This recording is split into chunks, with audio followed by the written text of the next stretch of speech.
La parroquia de San Miguel Arcángel lucía espectacular aquella mañana de sábado. Flores blancas adornaban cada banco, las velas aromáticas perfumaban el aire con esencia de gardenias, y los rayos del sol atravesaban los vitrales creando un espectáculo de colores sobre el altar. Era el día que Mónica Santibáñez había soñado desde niña, su boda con Alejandro Méndez, el hombre perfecto, en la iglesia perfecta, con la ceremonia perfecta. Mónica se miraba en el espejo del vestidor anexo a la iglesia, ajustándose el velo de encaje francés que había costado más de 30,000 pesos. El vestido, importado de España, se ajustaba a su figura como si hubiera sido pintado sobre su piel. Su madre, doña Carmen, lloraba de emoción mientras le acomodaba el ramo de rosas blancas. «Estás hermosa, mi niña. Alejandro es un hombre afortunado», decía su madre limpiándose las lágrimas con un pañuelo bordado. «Gracias, mamá. No puedo creer que finalmente llegó este día», respondió Mónica, aunque en el fondo de su estómago sentía una inquietud que no podía explicar. La había sentido toda la semana, como un presentimiento oscuro que trataba de ignorar. Afuera de la iglesia, los invitados comenzaban a llegar. Más de 300 personas habían confirmado asistencia, familiares de ambos lados, amigos de la universidad, colegas de trabajo, conocidos de la alta sociedad de Guadalajara. Los fotógrafos y camarógrafos ya estaban posicionados estratégicamente para capturar cada momento del enlace del año. Alejandro esperaba nervioso en el altar, guapo en su smoking italiano hecho a la medida. Su padrino, Fernando, su mejor amigo desde la preparatoria, le palmeaba la espalda tratando de calmarlo. «Tranquilo, hermano, en una hora ya estarás casado con la mujer más hermosa de Jalisco», le decía Fernando con una sonrisa. «Es que no puedo creer que Mónica haya aceptado casarse conmigo. A veces siento que estoy soñando y voy a despertar», confesaba Alejandro ajustándose la corbata de moño por quinta vez. El padre Ignacio, un sacerdote de casi 70 años que conocía a la familia Santibáñez desde hace décadas, revisaba sus notas para la ceremonia. Todo estaba listo, todo era perfecto, hasta que sonó el grito. «Alto, deténganse, no se puede casar con ella». Todas las cabezas voltearon hacia la entrada de la iglesia. Allí, entre las puertas abiertas, había una joven de aproximadamente 25 años. Su ropa estaba sucia y rasgada. El cabello enmarañado caía sobre su rostro demacrado, y sus pies descalzos estaban cubiertos de tierra. En los brazos cargaba una mochila vieja y una cobija deshilachada. Era claramente una chica en situación de calle, pero lo más impactante no era su apariencia, sino la desesperación en su voz y el fuego en sus ojos. Los guardias de seguridad que los padres de Mónica habían contratado para el evento se acercaron inmediatamente a ella, pero la joven se resistió con una fuerza sorprendente para su constitución frágil. «Suéltenme, tienen que escucharme», gritaba mientras forcejeaba. «Alejandro Méndez no puede casarse con Mónica Santibáñez. Ella no es quien dice ser». El murmullo de los invitados se convirtió en un estruendo de voces confundidas. Algunas señoras se persignaban, los niños preguntaban qué pasaba, y los fotógrafos, olvidando toda discreción, comenzaron a capturar la escena con sus cámaras. Alejandro se había quedado paralizado en el altar, mirando a la extraña con una mezcla de confusión y preocupación. Una loca, una broma de mal gusto, alguien enviado por algún ex despechado. En el vestidor, Mónica escuchó la conmoción. Su rostro, que segundos antes irradiaba felicidad, se transformó en una máscara de terror absoluto. Todas las personas en la habitación notaron el cambio, pero antes de que alguien pudiera preguntar, Mónica ya estaba corriendo hacia la puerta, levantándose el vestido para no tropezar. «Mónica, ¿qué pasa? ¿A dónde vas?», gritó su madre tras ella, pero Mónica no respondió. Cuando llegó al área principal de la iglesia, lo que vio confirmó su peor pesadilla. La chica seguía ahí, ahora inmovilizada por los guardias, pero sin dejar de gritar. Pregúntenle a Mónica sobre Celaya, pregúntenle sobre hace 7 años, pregúntenle qué le pasó a su hermana». El mundo de Mónica se detuvo. Esas palabras, esas malditas palabras que había rezado cada noche para nunca volver a escuchar. Su respiración se aceleró, sintió que las piernas se le doblaban, y antes de que pudiera detenerlo, un sollozo escapó de su garganta. Alejandro bajó del altar y corrió hacia ella. «Amor, ¿qué pasa? ¿Conoces a esta mujer?», preguntó tomándola de los hombros. Mónica no podía hablar, solo miraba fijamente a la chica de la entrada, y en ese momento, algo en su expresión cambió. Los ojos de la extraña, había algo familiar en ellos, algo que hizo que el corazón de Mónica se detuviera por completo. «No, no puede ser», susurró Mónica, y el ramo de rosas blancas cayó de sus manos al suelo de mármol, con un sonido sordo que resonó en toda la iglesia. El padre Ignacio, tratando de recuperar el control de la situación, levantó las manos pidiendo calma. Por favor, todos mantengamos la compostura. Esto es la casa de Dios. Su voz autoritaria logró que el escándalo bajara a murmullos. Joven, se dirigió a la chica de la entrada. Si tiene algo que decir, hágalo de manera civilizada, o tendré que pedirle que se retire. La chica dejó de forcejear con los guardias, y los miró con tal intensidad que sorprendentemente, ellos aflojaron su agarre. Se sacudió como si quisiera recuperar su dignidad, a pesar de su apariencia, y caminó unos pasos hacia el centro de la iglesia. Mi nombre es Andrea, dijo con voz temblorosa pero clara. Andrea Santibáñez. Un silencio sepulcral cayó sobre la iglesia. Doña Carmen, que acababa de llegar al área principal, se llevó la mano a la boca ahogando un grito. Don Roberto, el padre de Mónica, palideció como si hubiera visto un fantasma. Eso es imposible, murmuró don Roberto. Andrea está muerta, completó Andrea con una sonrisa amarga. Eso es lo que les dijeron, ¿verdad? Eso es lo que todos creen. Que Andrea Santibáñez, la hermana menor de Mónica, murió hace 7 años, en un accidente automovilístico en Celaya. Mónica se tambaleó, y Alejandro tuvo que sostenerla para que no cayera. Las lágrimas corrían por su rostro, arruinando el maquillaje profesional, que había tardado 2 horas en aplicarse. Andrea, susurró con voz quebrada. Dios mío, Andrea, sí hermana, soy yo, la hermana que abandonaste, la hermana que dejaste morir. Las palabras cayeron como bombas en la congregación. Los invitados ya no se molestaban en disimular. Todos miraban abiertamente la escena que se desarrollaba frente a ellos. Los padres de Alejandro, don Arturo y doña Beatriz, se acercaron confundidos a su hijo. Alejandro, ¿qué está pasando?, preguntó doña Beatriz. Mónica tiene una hermana. Pero Alejandro no respondió. Su mirada iba de Mónica a Andrea, tratando de entender qué demonios estaba sucediendo. En los 3 años que llevaba de relación con Mónica, ella siempre le había dicho que era hija única. Sus padres nunca habían mencionado tener otra hija. Andrea continuó, su voz ganando fuerza a medida que hablaba. Hace 7 años, cuando yo tenía 18, y Mónica 23, fuimos a un retiro espiritual en Celaya. Era un programa de la iglesia. ¿Lo recuerdan? Miró directamente a sus padres. Ustedes pensaron que nos haría bien, que nos acercaría más como hermanas. Doña Carmen sollozaba abiertamente ahora, y don Roberto la sostenía aunque él mismo parecía a punto de desmoronarse. La última noche del retiro, continuó Andrea, Mónica conoció a un chavo. Se llamaba David, era el hijo del organizador del evento. Guapo, carismático, todo lo que una chica de 23 años podría querer. Se enamoraron perdidamente en esos 5 días. Mónica cerró los ojos, como si el recordar fuera físicamente doloroso. Pero había un problema, dijo Andrea. David ya tenía novia, una chava local, que estaba embarazada de él. Cuando se enteró de lo de Mónica, vino hecha una furia al último día del retiro. Hubo una escena horrible. David tuvo que elegir, y eligió a su novia y a su bebé. Andrea, por favor, suplicó Mónica. Pero su hermana la ignoró. Mónica estaba destrozada. Lloraba sin parar.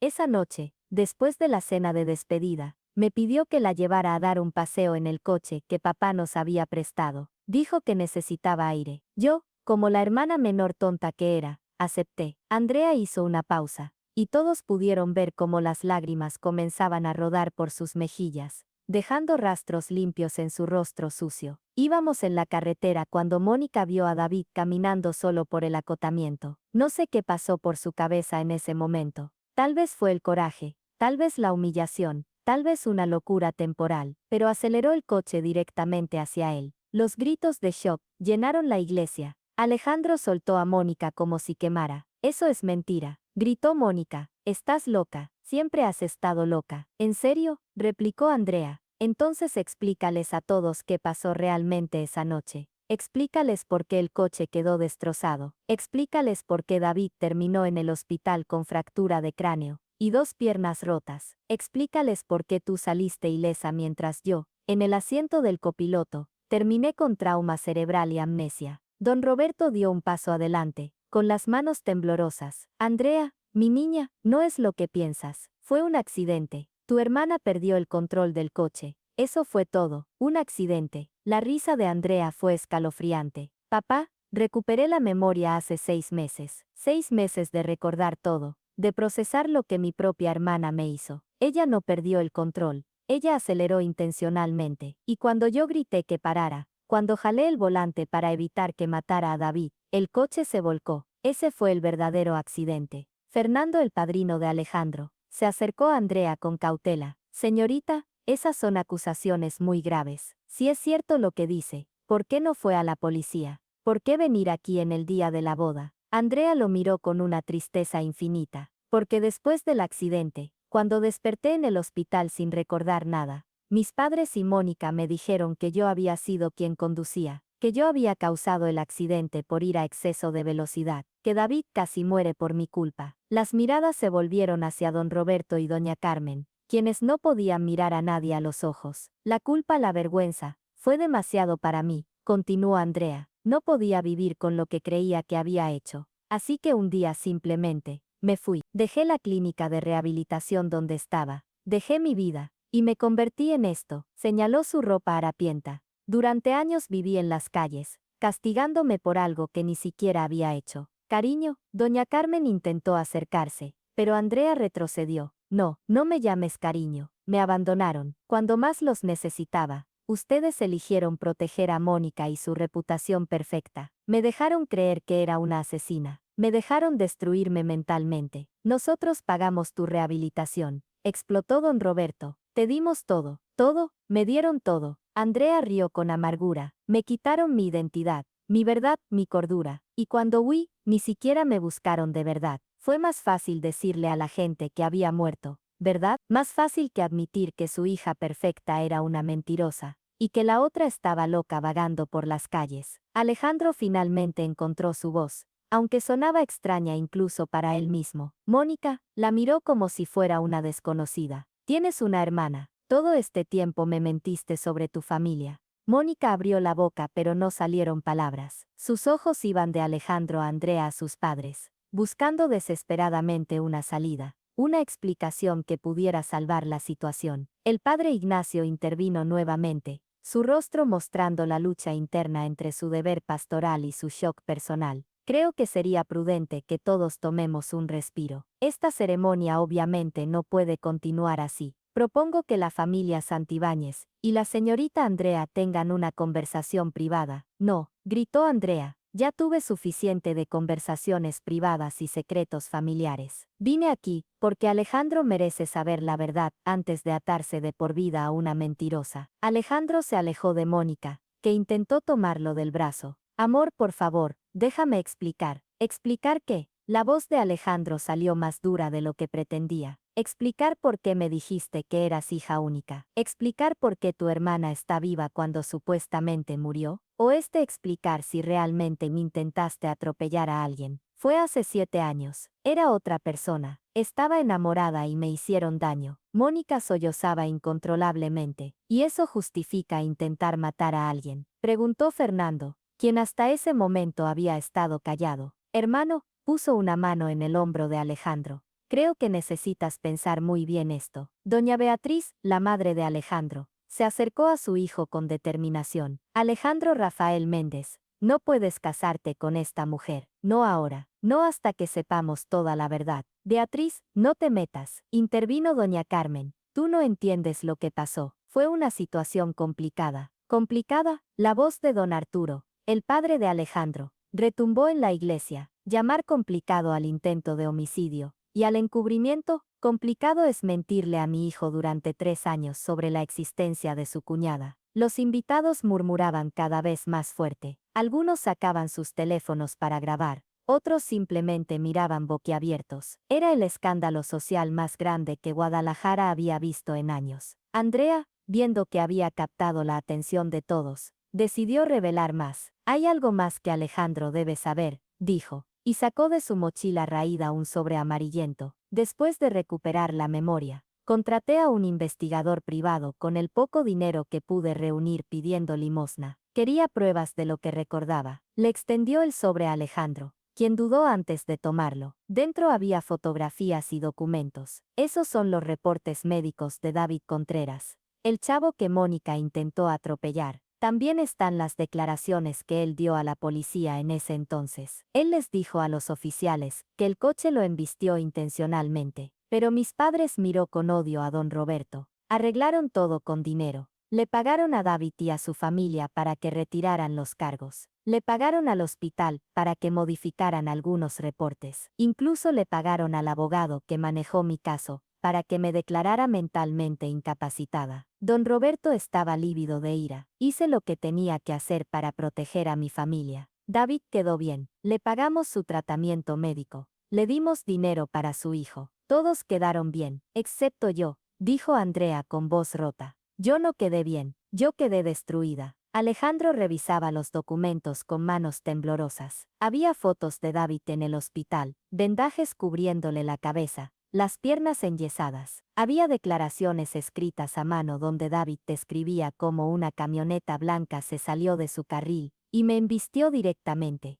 Había recibos de transferencias bancarias de la cuenta de don Roberto hacia la familia Contreras por cantidades exorbitantes. Y lo peor de todo, había un reporte psiquiátrico de Andrea, donde un doctor que don Roberto había pagado declaraba que la paciente sufre de episodios psicóticos y no puede distinguir la realidad de la fantasía. Dios mío, murmuró Alejandro. Mónica, todo esto es real, ¿verdad? Mónica se había dejado caer sobre uno de los bancos, su hermoso vestido de novia desparramado alrededor de ella, como un charco de tela blanca. Ya no lloraba, parecía haberse quedado sin lágrimas, sin palabras, sin defensas. Yo no quería lastimarlo, dijo finalmente con voz apenas audible. Solo quería asustarlo, solo quería que sintiera un poco del dolor que él me hizo sentir. Pero perdí el control, y tu hermana intentó detener el coche, terminó Alejandro, y cuando todo salió mal, la culpaste a ella. Yo también estaba herida, gritó Mónica de repente, encontrando un último destello de pelea. También sufrí, todos esos años cargando con la culpa, fingiendo que todo estaba bien. Fingiendo, repitió Andrea con desdén. Esa es la palabra clave, ¿verdad?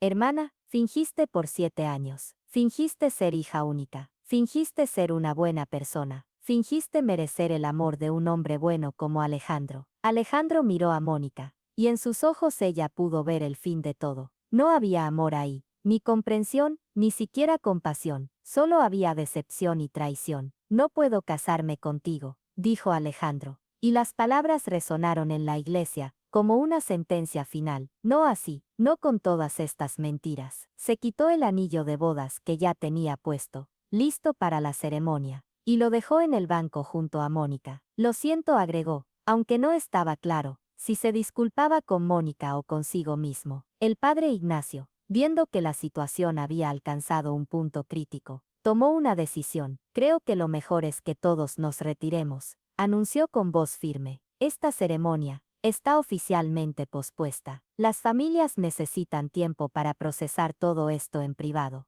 Pero antes de que alguien pudiera moverse, doña Carmen se levantó temblando y caminó hacia Andrea. Los guardias se tensaron, listos para intervenir, pero la mujer solo se detuvo frente a su hija menor con los ojos llenos de lágrimas. Perdóname, susurró. Por favor, Andrea, perdóname, fui una cobarde. Elegí a la hija equivocada. Elegí la mentira sobre la verdad. Andrea la miró fijamente, y por un momento pareció que iba a abrazarla. Pero entonces sacudió la cabeza. No puedo perdonarte ahora, mamá. Tal vez algún día, pero no hoy. Hoy apenas puedo procesarlo todo. Don Roberto se acercó también, con el orgullo visiblemente quebrado. Andrea, hija, nosotros pensamos que te estábamos protegiendo. El doctor dijo que tu trauma era tan severo, que si te confrontábamos con la verdad, podrías tener un colapso mental. Dijo que era mejor dejarte creer que había sido un accidente que tú causaste, para que pudieras eventualmente perdonarte a ti misma. ¿Y les creyeron?, preguntó Andrea con incredulidad. ¿O era más fácil creer eso que enfrentar lo que Mónica había hecho? Don Roberto no pudo responder. La respuesta era obvia. Fernando se acercó a Alejandro, quien permanecía inmóvil como estatua. Hermano, vámonos, necesitas salir de aquí, le dijo en voz baja. Pero Alejandro negó con la cabeza. Necesito escuchar todo. Necesito entender cómo pude estar tan ciego. Se volvió hacia Mónica, que seguía sentada en el banco, derrotada. En 3 años juntos, nunca pensaste en decirme la verdad.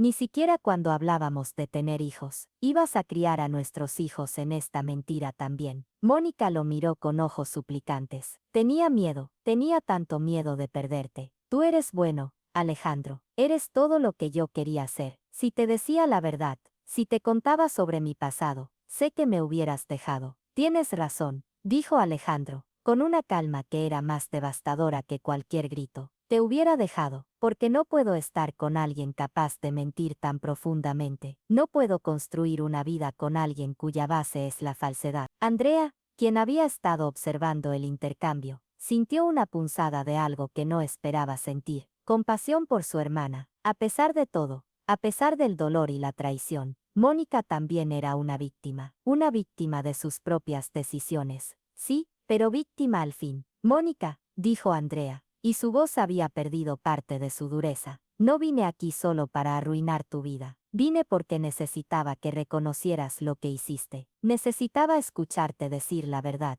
aunque fuera una sola vez. Mónica levantó la vista, sorprendida de que Andrea le hablara directamente. Pasé 7 años culpándome a mí misma, por algo que no hice, continuó Andrea. 7 años en el infierno, literal y figurativamente. Perdí mi juventud, mi salud mental, mi futuro, todo por proteger tu secreto. Lo siento, sollozó Mónica. Andrea, lo siento tanto. Si pudiera devolver el tiempo. Pero no puedes, la interrumpió Andrea, y yo tengo que aprender a vivir con eso, así como tú tendrás que vivir con las consecuencias de tus acciones. En ese momento, un joven que había estado sentado entre los invitados se levantó. Era David Contreras. El silencio que siguió fue absoluto. David, Mónica palideció aún más. ¿Qué haces aquí? David, ahora un hombre de 30 años con algunas canas prematuras y una ligera cojera, caminó hacia el frente de la iglesia. Andrea me contactó hace 2 semanas, dijo. Me contó que había recuperado la memoria y me pidió que viniera hoy. Al principio no quise,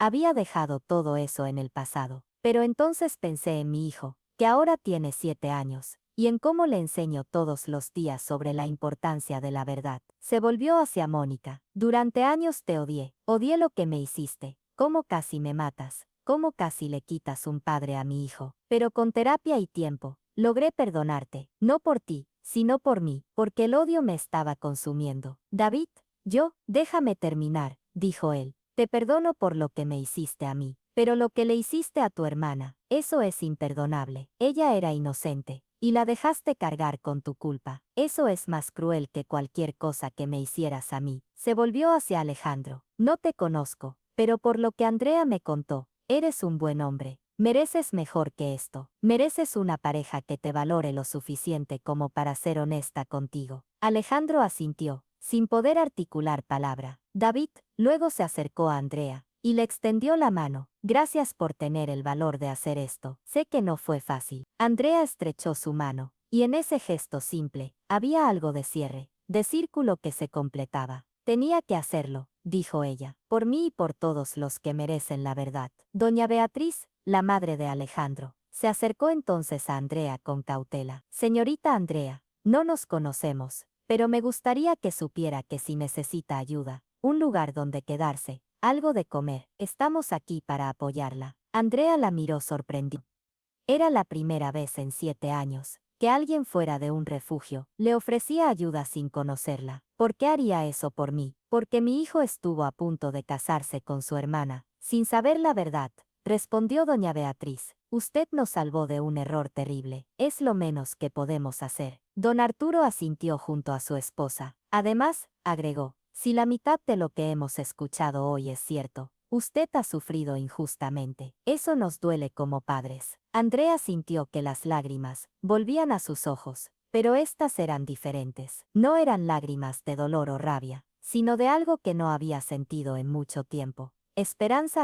La iglesia comenzó a vaciarse lentamente. Los invitados salían en grupos pequeños, todos murmurando sobre lo que acababan de presenciar. Algunos miraban a la familia Santibáñez con lástima, otros con juicio, y unos pocos con ese morbo típico de quien acaba de ver el mejor chisme de sus vidas. Los fotógrafos y camarógrafos habían capturado todo, y todos sabían que para el lunes por la mañana, la historia estaría en todos los periódicos de sociales de Guadalajara. La boda del año se cancela por drama familiar. Hermana desaparecida interrumpe ceremonia nupcial. Los titulares prácticamente se escribían solos. Mónica permanecía sentada en el banco. Su vestido de ensueño ahora parecía más un disfraz cruel. Su madre se había sentado junto a ella, sosteniéndole la mano, pero ninguna de las dos hablaba. ¿Qué podían decir? Las palabras se habían agotado. Don Roberto hablaba en voz baja con el padre Ignacio, probablemente disculpándose por el escándalo y ofreciendo alguna donación generosa para compensar el drama. El sacerdote lo escuchaba con expresión seria, claramente decepcionado con una familia a la que había conocido durante décadas. Alejandro se había alejado hacia una esquina de la iglesia con Fernando y sus padres. Los cuatro hablaban en susurros, y aunque nadie podía escuchar exactamente qué decían, era claro por sus expresiones que estaban procesando el shock colectivo. ¿Cómo no viste las señales?, preguntaba Fernando con genuina curiosidad,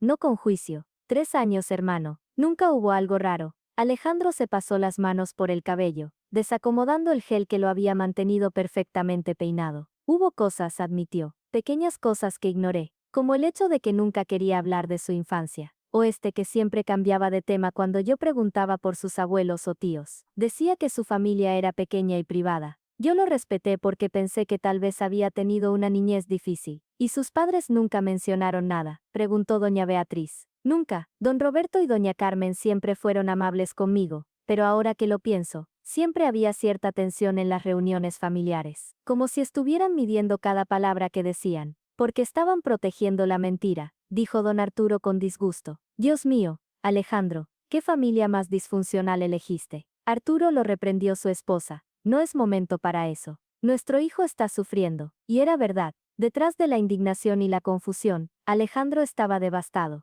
Había planeado este día durante un año. Había imaginado su futuro con Mónica, la casa que comprarían, los hijos que tendrían, las navidades en familia, envejecer juntos, y en cuestión de minutos, todo ese futuro se había evaporado. Aún la amo, confesó con voz rota. A pesar de todo, una parte de mí todavía la ama. Eso me hace un tonto. Fernando puso una mano en su hombro. Te hace humano. No puedes apagar el amor como un interruptor. Pero hermano, el amor no es suficiente cuando no hay confianza. Y después de esto, ¿cómo podrías volver a confiar en ella? Alejandro no tenía respuesta para eso. Mientras tanto, en otra parte de la iglesia, Andrea se había sentado en un banco alejado, agotada física y emocionalmente. Doña Beatriz se acercó con una botella de agua, que había conseguido de algún lugar. Tome, se ve que la necesita, le dijo con amabilidad. Andrea la aceptó agradecida, y bebió casi la mitad de un trago. Gracias, y perdón por arruinar la boda de su hijo. Doña Beatriz se sentó junto a ella. No arruinaste nada, querida. Nos salvaste de algo mucho peor.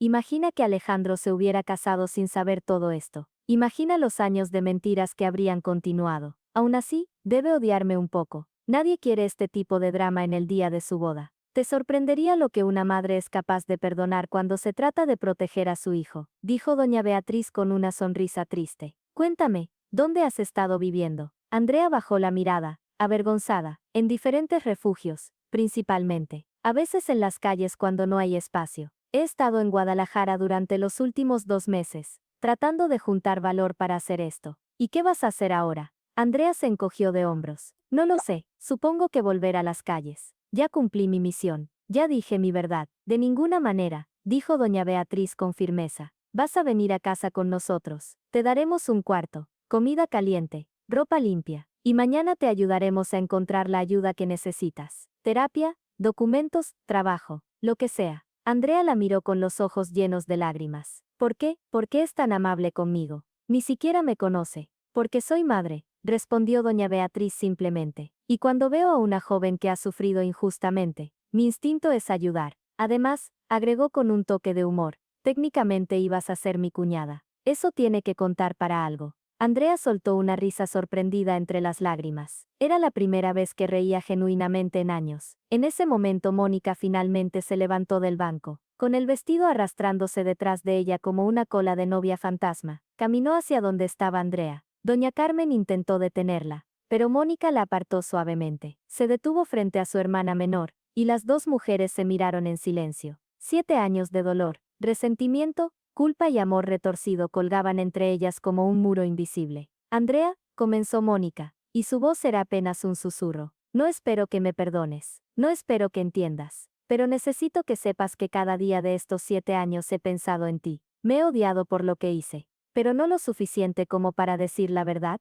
Preguntó Andrea sin malicia, solo con cansancio. No, admitió Mónica. No lo suficiente para eso. Fui cobarde. Sigo siendo cobarde. ¿Por qué lo hiciste? Mónica, ¿por qué me dejaste creer que yo era el monstruo? Mónica se dejó caer en el banco junto a ellas, sin importarle que el vestido se manchara, porque en el momento, estaba aterrada. Papá y mamá estaban devastados por el accidente. Tú estabas en coma. David casi muere. Y todo fue por mi culpa, por mi estúpida obsesión con un chavo que apenas conocía. Se llevó las manos a la cara. Cuando papá sugirió que te dejáramos creer que tú habías causado el accidente, que sería más fácil para todos, yo acepté porque era la salida fácil. Y luego, con los años, la mentira se volvió más grande que la verdad. Se volvió imposible de deshacer. Nunca es imposible decir la verdad, dijo Andrea. Solo es más difícil que mentir. Tienes razón, siempre tuviste razón. Mónica miró a Alejandro, que seguía en la esquina opuesta de la iglesia. Perdí al hombre que amaba hoy. Perdí mi reputación.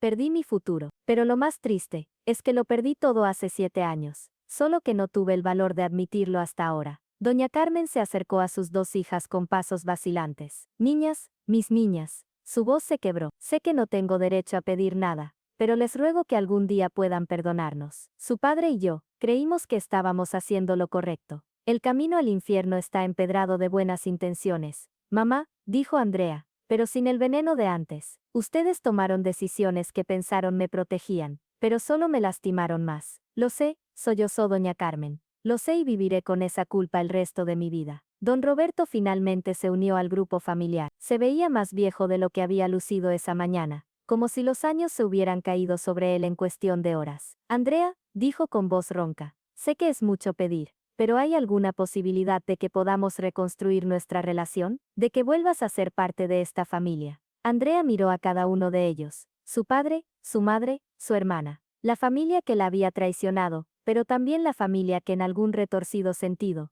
había tratado de proteger. No lo sé, papá, respondió honestamente. Ahora mismo, apenas puedo procesar todo esto. Necesito tiempo, necesito terapia, necesito reconstruirme a mí misma antes de poder siquiera pensar en reconstruir relaciones. Eso es justo, asintió don Roberto. Tómate todo el tiempo que necesites. Pero por favor, déjanos ayudarte financieramente. Es lo mínimo que podemos hacer. No quiero su dinero, dijo Andrea firmemente. El dinero es lo que usaron para enterrar la verdad. Prefiero reconstruir mi vida sin él. Doña Beatriz, que había estado escuchando en silencio, intervino. Andrea ya tiene un lugar donde quedarse, anunció. Se viene con nosotros mientras decide qué hacer con su vida. Don Roberto y doña Carmen se miraron sorprendidos, y Mónica abrió los ojos como platos. Pero, ella es nuestra hija, protestó don Roberto débilmente. Una hija a la que abandonaron, replicó doña Beatriz sin rodeos. Andrea puede decidir si quiere tener contacto con ustedes o no, pero por ahora, necesita un espacio seguro lejos de todo este dolor. Y nosotros se lo ofrecemos. Don Arturo se acercó respaldando a su esposa. Mi familia tiene mucho que agradecerle a esta joven, dijo mirando directamente a don Roberto. Y aunque esta situación es irregular, estamos dispuestos a ayudarla. Andrea miró a la familia Méndez con algo parecido a la esperanza. Eran desconocidos hace una hora, pero le ofrecían más apoyo genuino del que su propia familia le había dado en años. ¿Por qué? Preguntó una vez más. ¿Por qué me ayudan? Alejandro finalmente habló, acercándose al grupo. Porque si algo aprendí hoy, dijo mirando a Andrea, es que la familia no siempre es la gente con la que comparte sangre. A veces es la gente que elige estar ahí cuando más lo necesitas. 3 meses después, la vida había cambiado dramáticamente para todos los involucrados en aquel fatídico día en la parroquia de San Miguel Arcángel. Andrea estaba sentada en el consultorio de la doctora Ramírez, su terapeuta, en una sesión que ya se había vuelto rutinaria. El pequeño consultorio con paredes color beige y plantas en las esquinas, se había convertido en un espacio seguro donde podía procesar años de trauma. ¿Cómo te has sentido esta semana?, preguntó la doctora Ramírez, una mujer de 50 años con lentes y una sonrisa amable. Mejor, respondió Andrea honestamente. Doña Beatriz me ayudó a conseguir trabajo en una librería. No es gran cosa, solo acomodar libros y atender la caja, pero es honesto, y me gusta estar rodeada de historias. Eso es maravilloso, Andrea. ¿Y cómo va la situación con tu familia biológica? Andrea suspiró. Mónica me ha estado enviando cartas. No las he leído todas.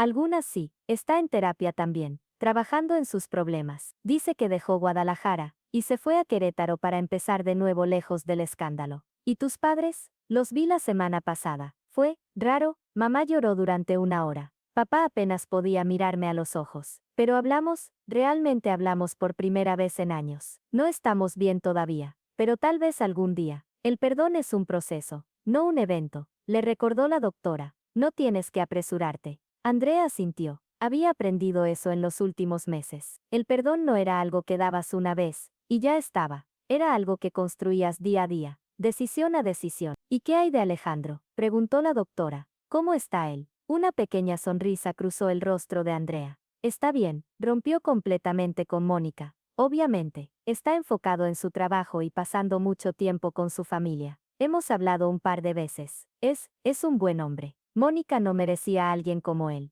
Lo que Andrea no mencionó fue que sus conversaciones con Alejandro se habían vuelto más frecuentes y más largas, que él había empezado a buscarla en la librería donde trabajaba, supuestamente para comprar libros pero quedándose a charlar durante horas, que había algo creciendo entre ellos, algo frágil y nuevo y aterrador. Mientras tanto, en su oficina en el centro de Guadalajara, Alejandro terminaba una reunión de trabajo cuando su celular sonó. Era Fernando. ¿Qué onda, hermano? ¿Cómo vas?, preguntó su mejor amigo. Bien, ocupado con el proyecto de Zapopan. ¿Y tú? Directo al grano, rió Fernando. ¿Cuándo vas a admitir que te gusta Andrea? Alejandro casi se atragantó con su café. ¿Qué? No, es complicado. Fernando, claro que es complicado. Ella es la hermana de tu ex casi esposa. Pero hermano, te he visto con ella. Te he visto cómo la miras. No te he visto así de feliz en años. Ni siquiera con Mónica. Alejandro suspiró. Es demasiado pronto. Apenas pasaron 3 meses. Además, ¿qué van a pensar la gente? Ya fue suficiente escándalo con la boda cancelada. ¿Desde cuándo te importa lo que piense la gente?, desafió Fernando. Mira, no te estoy diciendo que te cases con ella mañana, pero tampoco dejes que el miedo te impida ser feliz.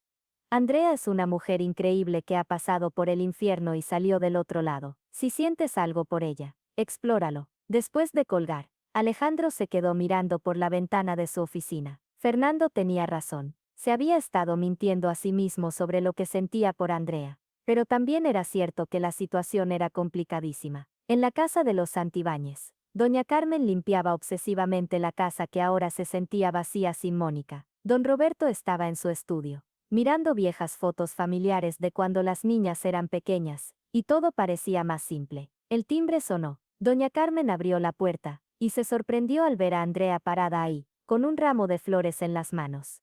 Andrea, mi niña, las lágrimas llenaron inmediatamente sus ojos. Hola mamá, dijo Andrea suavemente. Pensé que podríamos tomar café y hablar. Si quieres, claro que quiero. Doña Carmen prácticamente la jaló adentro. Roberto, ven, Andrea está aquí. Las siguientes horas las pasaron en la sala, tomando café y hablando de todo y nada. Andrea les contó sobre su trabajo en la librería, sobre su terapia, sobre sus planes de eventualmente terminar la universidad que había abandonado 7 años atrás. Don Roberto y doña Carmen escuchaban como si cada palabra fuera un tesoro, memorizando detalles de la vida de la hija que habían perdido por sus propias acciones. ¿Y Mónica?, preguntó finalmente doña Carmen. ¿Has hablado con ella? Un poco, admitió Andrea. No estamos bien todavía. No sé si algún día estaremos realmente bien. Pero, estoy tratando de no llevar el rencor en mi corazón. Me estaba consumiendo. Eres más fuerte que todos nosotros juntos, dijo don Roberto con voz emocionada. No merecemos tu perdón, pero agradecemos cada pequeño paso que das hacia nosotros. No estoy haciendo esto por ustedes, dijo Andrea honestamente. Lo hago por mí, porque descubrí que guardar rencor es como tomar veneno y esperar que la otra persona muera. Yo ya estuve muerta en vida durante 7 años. No quiero estarlo más. En Querétaro, Mónica salía de su propia sesión de terapia. Había alquilado un pequeño departamento lejos de todo lo que conocía, y había conseguido trabajo como asistente administrativa en una empresa de contabilidad. Nadie ahí sabía sobre su pasado, sobre la boda cancelada, sobre el escándalo. Era liberador y aterrador al mismo tiempo. Su teléfono sonó. Era un mensaje de Andrea.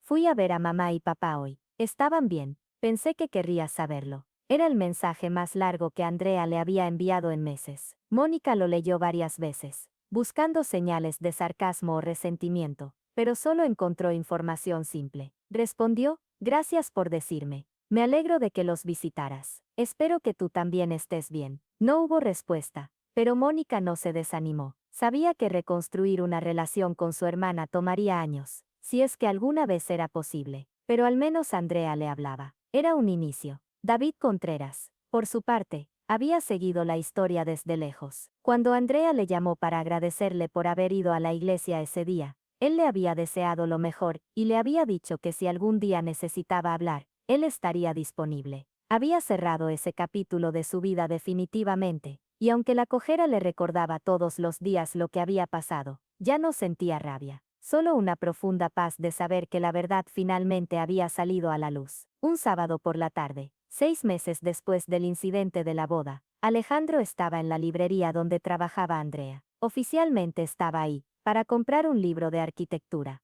pero ambos sabían que era una excusa. ¿Siempre vienes a comprar libros los sábados?, preguntó Andrea con una sonrisa mientras escaneaba el código de barras. Solo cuando necesito una buena recomendación de lectura, respondió Alejandro, y tal vez una buena compañía. Andrea rió, y ese sonido hizo que algo en el pecho de Alejandro se sintiera cálido. Andrea, dijo de repente, sin planear las palabras, ¿te gustaría cenar conmigo? No como la hermana de mi ex, no como la chica que interrumpió mi boda, solo como Andrea. Ella lo miró sorprendida, sus ojos buscando alguna señal de broma. ¿Estás seguro? La gente va a hablar. Van a decir que es raro, que estoy usando lo de la boda para acercarme a ti. Van a inventar 1000 historias. Que hablen, dijo Alejandro con una convicción que lo sorprendió. Pasé 30 años de mi vida tratando de hacer lo correcto según otros, tratando de complacer a mis padres, a mis amigos, a la sociedad. Y casi me caso con la persona equivocada por eso. Tal vez es hora de que haga lo que yo quiero. ¿Y qué quieres?, preguntó Andrea, su corazón latiendo tan fuerte que estaba segura de que él podía escucharlo.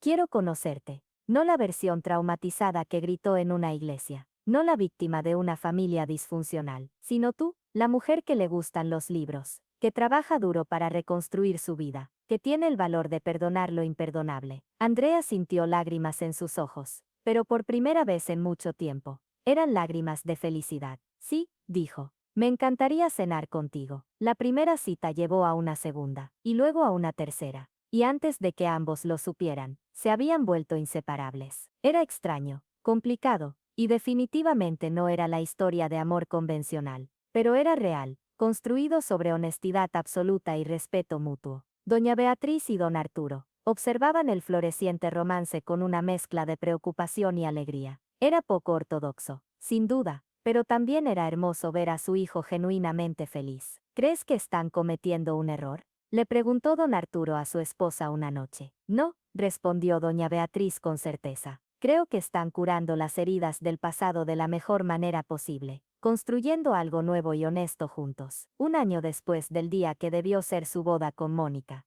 Alejandro y Andrea estaban sentados en un parque, viendo la puesta de sol. No hablaban de matrimonio ni de futuro, solo disfrutaban el presente. ¿Alguna vez te arrepientes de lo que hiciste?, preguntó Alejandro, de ir a la iglesia ese día. Andrea pensó por un momento. A veces me pregunto si había una manera más fácil de manejar todo, menos dramática, menos pública. Pero luego recuerdo que llevaba 7 años sin voz, 7 años siendo invisible. Ese día, por primera vez en mucho tiempo, me vi a mí misma. Me defendí, me reclamé, así que no me arrepiento. Me alegro, dijo Alejandro tomando su mano, porque si no lo hubieras hecho, yo estaría atrapado en un matrimonio basado en mentiras, y nunca te habría conocido realmente. El universo tiene formas extrañas de corregirnos el camino, reflexionó Andrea. O este tal vez, sugirió Alejandro. A veces lo que parece el peor día de tu vida es en realidad el comienzo de algo mejor. Mientras el sol se escondía en el horizonte, pintando el cielo de naranjas y rosas, Andrea pensó en lo lejos que había llegado. De la chica sin hogar gritando en una iglesia a una mujer reconstruyendo su vida, pieza por pieza. De víctima a sobreviviente,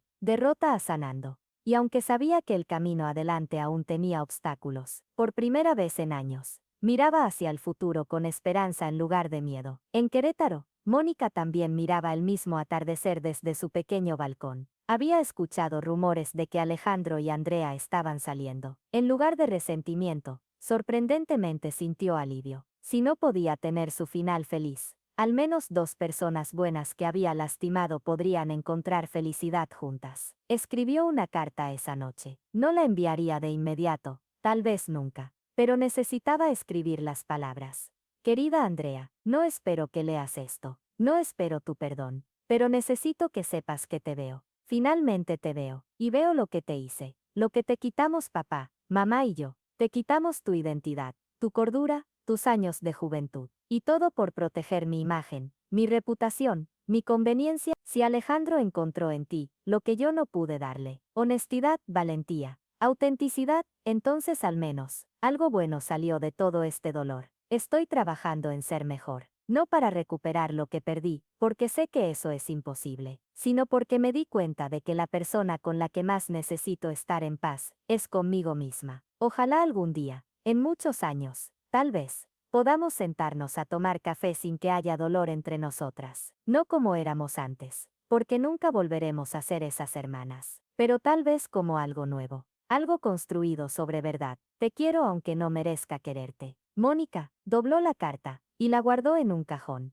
Tal vez en un año la enviaría, tal vez en 5, o tal vez nunca. Pero el haberla escrito era suficiente por ahora. Mientras tanto, en diferentes partes de la ciudad y del país, 5 personas seguían sus vidas, cada una procesando los eventos de aquella boda cancelada a su manera, cada una aprendiendo que la verdad, aunque dolorosa, siempre es más liviana de cargar que la mentira. Y en una pequeña librería de Guadalajara, Andrea cerraba la caja registradora con una sonrisa, sabiendo que Alejandro la esperaba afuera para llevarla a cenar, sabiendo que su vida, aunque había pasado por el infierno, finalmente estaba en un buen camino, porque a veces, cuando todo se derrumba, lo que queda son los cimientos para construir algo mejor, algo más fuerte, algo real,